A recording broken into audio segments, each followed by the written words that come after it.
Hello, मैं हूं कुशाग्र सिंह। आज आपका फिर से स्वागत है मेरे एक नई वीडियो में। और आज हम जानेंगे ट्रेन्स की डिफरेंट क्लासेस के बारे में। कई दिनों से मेरा वीडियो नहीं आ रहा था, तो मैं आपको बता दूं मैं कॉलेज में हूं, तो फिलहाल मेरे जब भी एग्जाम्स आते हैं तो मैं वीडियोस उतना फ्रीक्वेंटली अपलोड नहीं कर पाता हूं, इसलिए ये वाला वीडियो आने में थोड़ी सी देर हो गई। तो आज की वीडियो में हम जानेंगे ट्रेन्स के डिफरेंट क्लासेस के बारे में, जैसे कि third AC, first AC, second AC. आज हम सबको कवर करेंगे जितने भी क्लासेस होते हैं ट्रेन्स के। तो सबसे पहले हम आते हैं एसी फर्स्ट टायर पे। तो ये होता है इंडियन रेलवेज का मोस्ट लग्जरियस और सबसे ज़्यादा एक्सपेंसिव, मतलब कि सबसे ज़्यादा महंगा क्लास। इसके जो फेयर्स रहते हैं वो एयरलाइंस के बराबर रहते हैं, मतलब कि ये बिल्कुल प्लेन के जितना इसका किराया रहता है। हर सीट के लिए इसमें अटेंडेंट है और बेडिंग भी अटेंडेंट ही करके देता है। बाकी इसमें मैं आपको बता दूं कि इसमें आपके लिए एक डिफरेंट कंपार्टमेंट रहेगा, मतलब कि उसमें डोर भी रहेगा जिसे आप लॉक कर सकते हैं। और ये सबसे ज़्यादा हाई प्राइवेसी वाला क्लास है। इसमें आपकी प्राइवेसी बहुत ज़्यादा मेंटेन रहेगी, क्योंकि आप दरवाज़ा आराम से बंद कर सकते हैं। और इसमें भी दो टाइप की कैटेगरी होती है सीट्स की, एक होता है केबिन और एक होता है कूप। अब केबिन में होती है 4 सीट्स और कूप में होती है 2 सीट्स, और ऑल्टरनेट ये फर्स्ट एसी में रहते हैं। और कूप और केबिन ऑल्टरनेट एक कोच में रहते हैं। बाकी मैं आपको बता दूं कि इसकी सीटिंग कैपेसिटी रहती है टोटल 18 पैसेंजर्स की, अगर पूरा का पूरा कोच एसी फर्स्ट ही हो। और वहीं अगर एसी फर्स्ट को मिक्स कर दिया जाता है सेकंड एसी के साथ, तब यहाँ पे इनकी कैपेसिटी घट जाती है सिर्फ और सिर्फ 10 पैसेंजर के लिए, मतलब कि यहाँ पे सिर्फ 10 सीट होती है। और एसी फर्स्ट क्लास की नेमिंग होती है एच से शुरू, मतलब कि अगर पूरा कोच एसी फर्स्ट का है तो उसका नाम रहेगा H1, H2, H3, ऐसे उनके नाम शुरू होते हैं। वैसे कोई भी ट्रेन में इसका सिर्फ एक ही डिब्बा लगाया जाता है, उससे ज़्यादा ये नहीं लगाते हैं। और इसमें अगर आधा डिब्बा एसी सेकंड का रहा तब फिर इसके नेम शुरू होते हैं HA1, HA2, ऐसे इनके नाम रहते हैं। इसके बाद हम आते हैं एसी 2 टायर पे। तो जैसा कि इसका नाम है उसका मतलब भी वैसा ही होता है। अब इसमें जो सीट्स है वो 2 टायर में अरेंज होती है, मतलब कि एक ऊपर रहेगी और एक नीचे रहेगी। अब इसमें अलग से कोई दरवाज़ा नहीं है। नॉर्मली इसमें साइड लोअर साइड अपर दोनों सीट रहती है, और बाकी 4 सीट्स तो मेन इसमें हो ही गई है। तो एक केबिन में इसमें टोटल 6 सीट्स होते हैं। बाकी इसमें प्राइवेसी के नाम पे आपको पर्दे दे दिए जाएंगे, और एक्स्ट्रा तो इसमें कुछ भी नहीं रहता। फर्स्ट एसी से अगर कंपेयर करी जाए तो इसकी सीट्स फर्स्ट एसी की सीट से थोड़ी सी छोटी रहती है, मतलब कि विड्थ थोड़ी सी छोटी रहती है। कंफर्टेबल के मामले में भी ये फर्स्ट एसी से थोड़ा कम ही आता है। और फर्स्ट एसी में जैसा कि आप जानते हैं side lower side upper seat नहीं रहती, इसमें वो दोनों भी रहते हैं। इसमें भी हर कोच के लिए अलग अटेंडेंट रहता है, और साथ ही साथ इसमें भी आपको बेडरोल प्रोवाइड किया जाता है। और मैं आपको बता दूं एसी 2 में टोटल 48 सीट्स हुआ करती हैं, और इसके नेम स्टार्ट होते हैं ए से, मतलब कि A1, A2, A3 ऐसे इनके नेम स्टार्ट होते हैं। इसके बाद हम आते हैं एसी 3 टायर पे। तो एसी 3 टायर भी बिल्कुल एसी 2 टायर की तरह ही रहते हैं, बस इसमें फ़र्क ये है कि इसमें 3-3 सीट्स रहती है। जहाँ एसी 2 टायर में 2-2 सीट्स थी तो इसमें 3-3 रहती है। पर वहीं अगर हम साइड की सीट्स की बात करें तो वहाँ पर 2 ही होती है, मतलब कि साइड लोअर और साइड अपर बिल्कुल वैसे ही है जैसे एसी सेकंड में है।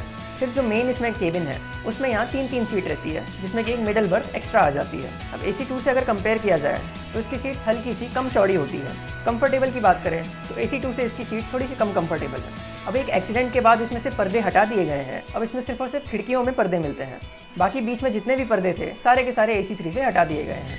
इसमें लेकिन आपको रीडिंग लाइट्स मिल जाएगी। और मैं आपको बता दूं एसी 3 में टोटल 72 सीट्स रहती है, और इसके नाम शुरू होते हैं बी से, मतलब कि B1, B2, B3 ऐसे इनके नाम शुरू होते हैं। इसके बाद हम आते हैं आज की चौथी कैटेगरी पे, जिसका नाम है एसी 3 टायर इकोनॉमी। तो जैसा कि आप इसका नाम पढ़ रहे हैं एसी 3 टायर इकोनॉमी, इकोनॉमी का मतलब वो क्या है कि ये एसी 3 टायर ही है लेकिन इससे थोड़ा सा नीचे, मतलब कि ये थोड़ा सा ज़्यादा इकोनॉमिक है, और इसकी प्राइस थोड़ी सी एसी 3 से सस्ती होगी। और एसी 3 के हिसाब से इसमें सुविधाएं भी थोड़ी सी कम होगी। अभी फ़िलहाल हाल ही में एक नया कोच आया है जो कि आपने काफ़ी ट्रेन्स में देखा होगा, जिसका नाम शुरू होता है M से, मतलब कि M1, M2 ऐसे इसका नाम रहता है। और इसकी सीट्स कुछ ज़्यादा ही पतली हैं, मतलब कि इसके एक कोच में 83 सीट्स आ जाती हैं। अब आप सोच सकते हैं कि कितनी ज़्यादा सीट्स है इसमें। और उस हिसाब से इसमें एसी वगैरह तो काफ़ी अच्छे दिए गए हैं कि हर पैसेंजर को अपना खुद का एसी मिल रहा है, अपना खुद का चार्जिंग सॉकेट मिल रहा है। बट बात वही है, इसमें सीट्स की विड्थ थोड़ी सी और कम हो जाती है, इसमें जाने की जगह नहीं होती, और साथ ही साथ इतने सारे पैसेंजर्स होते हैं जिसमें कि सामान रखने में भी दिक्कत जाती है। वहीं इसी कैटेगरी में एक और सीट आती है जो कि गरीब रथ ट्रेन्स में होती है। अब गरीब रथ ICF ट्रेन है तो ये थोड़ी पुराने ज़माने की है। अब गरीब रथ में क्या खास है, तो इसमें साइड लोअर और साइड अपर इन दोनों के बीच में एक साइड मिडिल सीट एक्स्ट्रा दे दी गई है। अब ये सीट बहुत ज़्यादा खतरनाक है। ये सीट जिसको भी मिलती है वो उसमें कभी नहीं सो पाता है, क्योंकि गरीब रथ की सीट्स में विड्थ भी बहुत कम है, उसकी हाइट भी बहुत कम है, तो आप उसमें घुस भी नहीं पाएंगे, आपको सामान रखने की जगह नहीं होगी। ICF ट्रेन है इसलिए उसमें चार्जिंग सॉकेट्स भी कम दिए गए हैं, और इनमें बेडरोल भी इंक्लूड नहीं होता है। तो ये सीट्स का भले ही प्राइस थोड़ा सा कम है, नॉर्मल ट्रेन्स के मुकाबले इसका थोड़ा प्राइस कम होता है, लेकिन तब भी आपको इन कोचेज़ में जाना बिल्कुल भी अच्छा नहीं लगेगा। तो आपकी भलाई इसी में है कि आप थोड़ा सा पैसा ज़्यादा देके नॉर्मल ट्रेन्स में जाएं। अब गरीब रथ ट्रेन्स का जो नेम है वो दिया जाता है G1, G2, मतलब कि उनके आगे G का नाम लगता है। अब इसके बाद जो हम कैटेगरी पे आ रहे हैं उसका नाम है स्लीपर। तो स्लीपर भी बिल्कुल AC 3 की तरह ही होता है, उसकी भी सीट्स बिल्कुल वैसे ही हैं। इसमें भी 72 बर्थ होती है, बस इसमें फ़र्क क्या है, ये AC नहीं है। AC3 टायर में जैसे कि AC लगा था, वैसे स्लीपर में AC नहीं है, तो इनका फेयर थोड़ा सा सस्ता पड़ता है, लेकिन इनकी साफ़ सफाई उतनी मेंटेन नहीं रखते हैं। और इसमें आप जाएंगे तो ट्रेन में काफ़ी ज़्यादा तो नॉइज़ होती है, तो उससे आप इरिटेट भी होंगे, क्योंकि इसमें नॉइज़ कुछ ज़्यादा ही आती है। लेकिन अगर हम इंडिया की बात करें तो सारी ट्रेन्स में सबसे ज़्यादा स्लीपर के ही कोचेज़ रहते हैं। अब फिलहाल जो नई ट्रेन्स है तो उनमें बहुत सारी ट्रेन्स में ऐसा हो रहा है कि AC3 के कोचेज़ बढ़ाए जा रहे हैं। इनका नेम स्टार्ट होता है S से, मतलब कि S1, S2, S3। इसके बाद हम आते हैं जनरल कोचेज़ में, या फिर इन्हें सेकंड सीटिंग कोच भी कह सकते हैं आप। फिलहाल तो जब से कोरोना हुआ है तब से इनको भी रिजर्व कर दिया गया है। बाकी नॉर्मली मैं आपको बता दूँ, ये नॉन रिजर्व कोचेज़ रहते हैं, मतलब कि इनमें रिजर्वेशन नहीं होता। इसमें बस आपको टिकट लेके डायरेक्टली चले जाना होता है अंदर में। अगर आपको सीट मिली तो बहुत अच्छी बात है, और अगर आपको सीट नहीं मिली तो आपको खड़े खड़े जाना पड़ेगा। इसका फेयर इंडिया में सबसे ज़्यादा सस्ता होता है, सारे क्लासेस के मुकाबले सबसे सस्ता सेकंड क्लास होता है। लेकिन सुविधा के मामले में इसमें कुछ भी नहीं है, ना इसके टॉयलेट्स क्लीन होते हैं, ना इसमें साफ़ सफाई का ज़्यादा ध्यान दिया जाता है, और ना इसमें आपको सामान रखने की जगह होगी। तो इसमें तो आपका जाना बिल्कुल भी प्रेफरेबल नहीं है। बाकी इंडिया में जो लोअर क्लास पीपल है, जिनके पास पैसा थोड़ा सा कम होता है, तो वो इसमें सबसे ज़्यादा जाना प्रीफर करते हैं। तो उनके लिए जन साधारण एक्सप्रेस और अंत्योदय एक्सप्रेस भी बनाई गई है, जिसमें कि पूरे के पूरे जनरल कोच लगे रहते हैं, और इनके नाम शुरू होते हैं D से, मतलब कि D1, D2 ऐसे इनके नाम शुरू होते हैं। इसके बाद हम आते हैं चेयर कार कोचेस के ऊपर। अब इसमें भी एक होता है AC चेयर कार और एक होता है नॉर्मल चेयर कार। तो अब आप समझ ही सकते हैं डायरेक्टली कि AC चेयर कार में अलग से AC है और नॉर्मल चेयर कार में AC नहीं है। तो जो शताब्दी एक्सप्रेस चलती है उनमें पूरा का पूरा AC चेयर कार लगाया जाता है। उनमें सीट्स होती है 2x3 के हिसाब से, मतलब कि इस साइड में 2 होगी तो इस साइड में 3 सीट्स होगी, और ये पूरी की पूरी सिटिंग ट्रेन्स होती है। और ये ट्रेन ज़्यादा सफ़र नहीं करती है, जिस वजह से जो भी दिन में ट्रेन चला करती है उनमें चेयर कार लगाया जाता है। बाकी आपने इंटरसिटी एक्सप्रेस हो गई या फिर जनशताब्दी एक्सप्रेस, इनमें भी आपने चेयर कार देखी होगी। बाकी double decker express, Vande Bharat express, तेजस एक्सप्रेस, इन गाड़ियों में भी AC चेयर कार रहती है। अब जो AC चेयर कार होती है, इनकी नेमिंग स्टार्ट होती है C से, मतलब कि C1, C2, C3, इनसे इनके नाम शुरू होते हैं। इसके बाद हम आते हैं एग्जीक्यूटिव चेयर कार पे। तो जैसा कि इसका नाम है एग्जीक्यूटिव, मतलब कि AC चेयर कार से थोड़ा सा ऊपर है। इसमें भी AC रहेगा, लेकिन इसमें सुविधाएं चेयर कार से थोड़ी सी ज़्यादा है। अब AC चेयर कार में जो नॉर्मली 78 सीट्स रहती हैं, तो एग्जीक्यूटिव चेयर कार में सिर्फ और सिर्फ है 56 सीट्स, जो कि 2x2 के कंपोजिशन में होती है। इसमें थोड़ा सा एक्स्ट्रा स्पेस है, बीच में चलने के लिए आपको थोड़ा ज़्यादा स्पेस मिलेगा।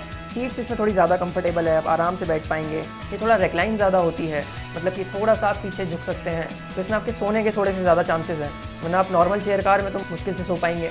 इसमें 2 सीट्स के बीच में लेग स्पेस भी ज़्यादा दी गई है, जिससे आप पैर भी बड़े आराम से रख पाएंगे। और इसमें सामान रखने की ज़्यादा सहूलियत है, लेकिन इसका पैसा बस थोड़ा सा ज़्यादा रहता है। और एग्जीक्यूटिव चेयर कार का नाम शुरू होता है E से, मतलब कि E1, E2। अगर आप ऐसे कोचेस देखें तो इसका मतलब है एग्जीक्यूटिव चेयर कार है। इसके बाद हम आते हैं अनुभूति क्लास में। तो एग्जीक्यूटिव चेयर कार की तरह ही एक और क्लास है जिसका नाम है अनुभूति। तो ये कुछ शताब्दी एक्सप्रेस में लगाए गए हैं अनुभूति क्लास के कोच। इसमें फैसिलिटीज़ थोड़ी सी बढ़ा दी गई है, एग्जीक्यूटिव से भी ज़्यादा इसमें फैसिलिटीज़ है। इसमें पैसा भी बढ़ा दिया गया है इसलिए। अब इसमें आपको रिक्लाइनिंग सीट्स थोड़ी सी ज़्यादा मिलेगी। खाने पीने का टेबल होता है, वो आप साइड से निकाल सकते हैं, जो कि देखने में काफ़ी अच्छा लगता है। इसमें आप थोड़ा और आराम से सो सकते हैं। इसमें सामान रखने की और ज़्यादा जगह है। टोटल इसमें भी 56 सीट्स ही होती हैं, लेकिन आपको सुविधाएं थोड़ी सी ज़्यादा है। साथ ही मैं आपको बता दूं, इसमें एक टैबलेट भी होता है जो कि हर सीट के पीछे लगा रहता है, जो कि आपके मनोरंजन के लिए लगाया गया है उसमें, जिससे कि आप पूरी जर्नी में बोर नहीं होंगे। और इसके नाम शुरू होते हैं K से, मतलब कि K1, K2। अगर आपको ऐसे कोच दिखें तो इसका मतलब है अनुभूति क्लास है। इसके बाद हम आते हैं विस्टाडोम क्लास पे। तो विस्टाडोम कोच हाल ही में बनाया गया है और ये काफ़ी गाड़ियों में लगाया जा रहा है। ये स्पेशली होता है टूरिस्ट के लिए। विस्टाडोम में क्या किया गया है कि इसमें ग्लासेस बहुत बड़े बड़े लगाए गए हैं, और साथ ही साथ इसमें जो रूफ है उसमें भी ग्लासेस दिए गए हैं। तो जो भी जर्नी में बहुत सारी सीनरीज हैं, जैसे कि कोंकण रेलवे हो गया या फिर नॉर्थ ईस्ट की तरफ हो गया, तो वहाँ पे आपको गाड़ियों में विस्टाडोम कोच लगाए जाएंगे, जिससे कि आप पूरी जर्नी आराम से सीनरीज को देखते हुए एंजॉय करते हुए जा सकते हैं। बाकी इसमें सीट सिर्फ 44 है। इसमें एक छोटी सी स्पेस दी गई है जिसमें कि आप आराम से जाके पूरा पीछे से देख सकते हैं काफ़ी सारे नज़ारे। अब या तो इस कोच को सबसे आगे लगाते हैं या फिर इस कोच को सबसे ज़्यादा पीछे लगाते हैं। इसमें माइक्रोवेव ओवन भी दिया गया है, जिसमें कि आप खुद का खाना गर्म कर सकते हैं। इसमें फ्रिज भी दिया गया है, जिसमें कि आप कुछ ना कुछ खरीद सकते हैं। इसकी जो सीट्स है वो 360 डिग्री मूव होती है, मतलब कि ये पूरा का पूरा घूम भी सकती है। और इसका जो फेयर है ये काफ़ी ज़्यादा हाई है, मतलब कि एग्जीक्यूटिव चेयर कार के ऊपर ही इसका फेयर रहता है। लेकिन इसमें जाना भी एक अलग ही एक्सपीरियंस है, आपको काफ़ी अच्छा लगेगा। अब जितना ज़्यादा पैसा देंगे उतनी ज़्यादा आपको सर्विसेज मिलेगी रेलवेज़ में। और रेलवेज़ क्या, कहीं भी आप देख लीजिए ऐसा ही होता है। अब विस्टाडोम कोच भी एक तरह से एग्जीक्यूटिव चेयर कार का ही वर्जन है, इसलिए इनका नाम रखा गया है EV से। मतलब कि अगर आप देखिए EV1, EV2, अगर आप ऐसे कोचेस देखें तो इसका मतलब है विस्टाडोम कोचेस है। इसके बाद हम आते हैं आज के लास्ट क्लास में, जिसका नाम है AC चेयर कार इकोनॉमी। तो युवा एक्सप्रेस या फिर कुछ गरीब रथ एक्सप्रेस, इनमें AC चेयर कार इकोनॉमी के कोच लगाए गए हैं। अब इकोनॉमी का मतलब तो आप यहाँ से समझ ही सकते हैं कि ये थोड़ा सा सस्ता होगा, लेकिन इसमें सुविधाएं बहुत ज़्यादा घट जाएगी। अब क्योंकि इसमें होती है 3x3 की सीटिंग, मतलब कि इस साइड भी 3 सीट्स है और इस साइड भी 3 सीट्स है, तो ये बहुत ज़्यादा कंजेस्टेड हो जाता है। इसमें ना आपको बीच में चलने की जगह मिलेगी, ना इसमें आपको बैठने की जगह मिलेगी। सीट्स भी इसमें 102 है, जो कि बहुत ज़्यादा है। इसमें सामान रखने की भी जगह कम है और ये क्लास आपको बिल्कुल भी पसंद नहीं आएगी। तो इसमें आपका जाना बिल्कुल भी प्रेफरेबल नहीं है। इसमें बस अच्छा ये है कि इसमें सिर्फ एसी है, लेकिन बाकी अगर बात करें तो इसमें कुछ भी खास नहीं है। लेग स्पेस भी आपको बहुत ज़्यादा कम रहेगा इसमें, ना आपकी सीट्स इसमें रिक्लाइन होगी, ना आपको कंफर्टेबल लगेगी इसकी सीट्स, तो आपको इसमें कुछ भी अच्छा नहीं लगेगा। तो आज हमने जाना इंडिया के डिफरेंट क्लासेस के बारे में और उनमें मिलने वाली सुविधाओं के बारे में और उनके नाम क्या होते हैं, ये सब कुछ आज हमने कवर किया। अगर कुछ समझ नहीं आया हो तो कमेंट करें, मैं उसे आपको समझाने की कोशिश करूंगा। वीडियो पसंद आया हो तो लाइक, सब्सक्राइब, शेयर जरूर से करें। मिलते हैं ऐसे किसी और वीडियो में ट्रेन्स की बहुत सारी जानकारियों के साथ। Thank you so much for watching this video. धन्यवाद।